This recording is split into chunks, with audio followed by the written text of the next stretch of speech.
विजयनगर में रहने वाली शामली का अपने अपाहिज पति और 2 बच्चों के साथ गुजारा करना बहुत मुश्किल था।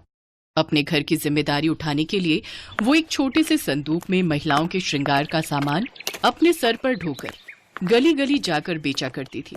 फिर चाहे कड़ाके की ठंड हो, बरसात का मौसम या फिर भीषण गर्मियों का मौसम, उस रोज भी वो कड़ी धूप में लोगों को आवाज लगाकर बुला रही थी। बिंदी ले लो, बिंदी, लिपस्टिक, शीशा, नेल पॉलिश, काजल ले लो। आहा, आज तो गर्मी ने जला कर रख दिया। इतनी गर्मी में तो आवाज लगा लगा कर मेरा गला भी सूख गया। 2 घूंट पानी मिल जाए तो गले को आराम आ जाए। जरा रुको, क्या लिपस्टिक है तुम्हारे पास? जी हाँ, बहुत ही बढ़िया लिपस्टिक है मेरे पास। सुबह लगाओगी तो शाम तक ना छूटेगी। बहन जी, वो अगर जरा पानी मिल जाता तो गर्मी के मारे गला सूखा जा रहा है। हाँ हाँ, अभी लाई। तुम तब तक लिपस्टिक निकाल कर रखो। कुछ देर बाद औरत पानी लेकर लौटी। शामली काफी प्यासी थी, इसलिए एक ही सांस में सारा गिलास पानी का गटक गई। वाह, अब ठंडक मिली है। शुक्रिया दीदी। वैसे ये रही आपकी लिपस्टिक, पूरे 20 रुपए हुए। 20 तो बहुत ज्यादा है, मैं तो 15 ही दूंगी। क्यों मजाक करती हो दीदी, इतने की तो खरीद भी नहीं है। ले लो ना दीदी, मैं बहुत गरीब हूँ। सुबह से कड़ी धूप में इस पापी पेट के लिए भटक रही हूँ।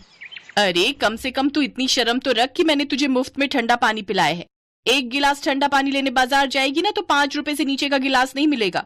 मैडम, मुझे पता होता कि आप पानी का भी मोल करेंगी तो मैं प्यासी रह जाती, लेकिन ये पानी नहीं पीती। चल जा यहाँ से, एहसान फरामोश कहेंगी। उस औरत ने शामली को वहां से भगा दिया। थकी हारी शामली घर पहुंची तो अपनी बेटी से बोली, रिया बेटी, 1 गिलास पानी तो दे दे। लेकिन माँ, घर में पानी तो है ही नहीं। नहीं है मतलब? आज पानी नहीं आया क्या? आया था माँ, लेकिन आपको पता तो है उस नल पर पानी की कितनी मारामारी रहती है। जब तक मेरा नंबर आया तब तक पानी जा चुका था। मैं कुएं से पानी निकालने गई तो उसमें भी थोड़ा सा पानी था, वो भी मिट्टी वाला, और उसमें मेंढक था, वो अलग, इसलिए मैं नहीं लाई। अगले दिन शामली घर से ये सोचकर निकली कि आज अच्छी कमाई हो जाएगी, लेकिन रास्ते में चलते वक्त एक गाड़ी वाले ने उसे टक्कर मार दी और उसका सारा सामान नीचे गिर गया। सत्यानाश, मेरा सारा सामान खराब हो गया। माफ करना बहन जी, मुझसे गलती हो गई। तुम्हें कहीं चोट तो नहीं आई ना? शरीर की चोट तो एक बार इंसान झेल भी ले, लेकिन किस्मत की चोट कैसे झेले? मेरा सारा सामान गिरकर टूट गया। पिछले 3 दिन से कमाई नहीं हुई। सारा दिन धूप में चल चल कर छाले पड़ गए पैर में। अब ऊपर से नुकसान हो गया, वो अलग। सुनकर दुख हुआ बहन। वैसे अगर तुम बुरा ना मानो तो तुम मेरे यहाँ काम कर सकती हो। कैसा काम साहब? दरअसल मेरी पत्नी को मरे हुए कई साल बीत गए। घर में जवान बेटी है, बिन माँ की बच्ची थी, इसलिए उसे ज्यादा लाड़ प्यार से पाला, लेकिन इन सब में वो काफी बिगड़ गई है। तुम्हें मेरे घर के कुछ काम करते हुए मेरी बेटी को सुधारने की कोशिश करनी है, और तनख्वाह के तौर पर 20,000 महीना दूंगा। 20,000 का नाम सुनते ही शामली की आंखें चमक उठी और वो झट से इस काम के लिए मान गई। मदन लाल ने उसे अपना पता दिया। कल से इस पते पर काम पर आ जाना। अगले दिन से शामली मदन लाल सेठ के यहाँ काम पर जाने लगी। उसकी इकलौती बेटी परिणीति बड़ी ही बदतमीज लड़की थी। सेठ ने उसे शामली से मिलवाया। कुछ देर बाद सेठ काम पर चला गया। तब परिणीति शामली से बोली, जो भी तुम्हारा नाम है, मैं नहाने जा रही हूँ, तो पीछे से मेरा कोई भी सामान टच मत करना, समझी? और तब तक मेरा ब्रेकफास्ट बना दो। शामली ने नाश्ता बनाकर तैयार कर दिया। उसके बाद घर की साफ सफाई भी कर दी, लेकिन तब भी परिणीति बाथरूम से बाहर नहीं आई। जब शामली बाथरूम के पास गई तो उसने देखा पानी बाथरूम से बाहर आ रहा है। ये देखकर शामली डर गई। परिणीति, तुम ठीक हो ना? जल्दी बाहर आओ। गुस्से में परिणीति बाहर आई। यू गंवार कहीं की, चैन से नहाने भी नहीं दिया। अगर आज के बाद ऐसा किया ना तो मैं तुम्हें नौकरी से निकाल दूंगी। लेकिन बाहर इतना पानी बह रहा था तो मैं इसलिए। हाँ तो बिल तुझे भरना है क्या?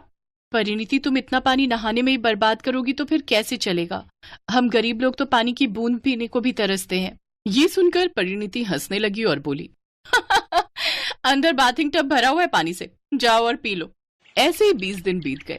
एक रोज शामली ने घर जाते हुए सोचा, घर में तो पानी पीने तक को नसीब नहीं होता, क्यों ना आज थोड़ा पानी यहीं से ले चलूं।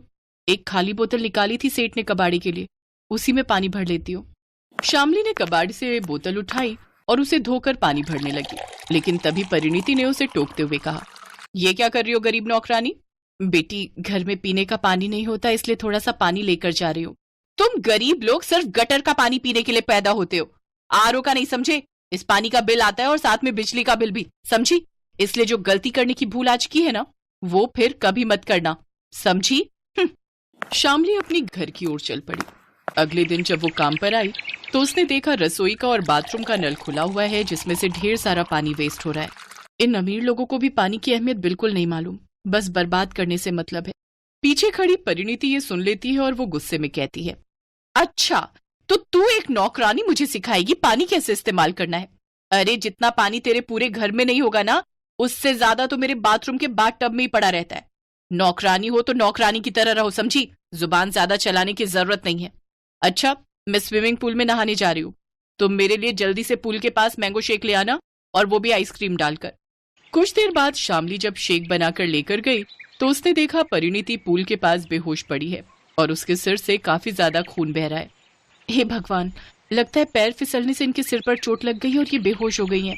शामली ने बिना देर किए जल्दी से ड्राइवर को बुलाया और परिणीति को लेकर वो अस्पताल गई। देखिए, इनका काफी खून बह चुका है, हमें खून की जरूरत पड़ेगी। आप मेरा खून ले लीजिए साहब, लेकिन मेरी लड़की को कुछ नहीं होना चाहिए।